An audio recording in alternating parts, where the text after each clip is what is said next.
اور چند شخصیات کے لیے کہ کوئی طاقتور ہے اس کی وجہ سے ایف آئی آر نہ کٹے؟ کیوں بھائی؟ حضرت عمر فاروق رضی اللہ تعالیٰ عنہ سے سوال ہو سکتا ہے آپ کو اس سے بڑے ہیں؟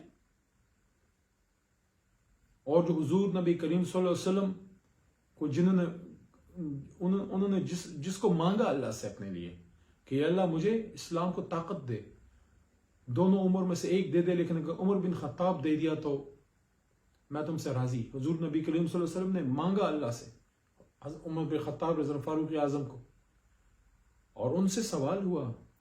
کہ اے عمر، حضرت سلمان فارسی رضی اللہ عنہ انہوں نے سوال کیا کہ اے عمر آپ نے 2 چادریں لی ہیں، ہمیں تو ایک ملی ہے۔ انہوں نے تو برا نہیں منایا، انہوں نے تو جواب دیا ہم تو ان کے ماننے والے ہیں، زمینی خدائیں جائیں اپنا کام کریں، جو زمینی خدا ہیں ہم اس خدا کو ماننے والے ہیں۔ اور جب ہم اس ملک میں یہ اس طرح سے نظام مضبوط کریں گے، جو حضور صلی اللہ علیہ وسلم نے فرمایا تھا کہ تم سے پہلے بڑی قومیں تباہ ہوئیں کہ طاقتور کے لیے قانون اور کمزور کے لیے اور تھا، تو کیا ہو گیا اگر سابق وزیر اعظم کو لگتا ہے اور ان کا حق ہے کہ ایف آئی آر ان کی مرضی کی کٹے، ہر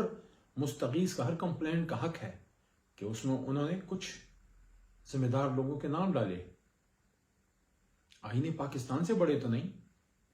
مملکت خداداد سے بڑے تو نہیں،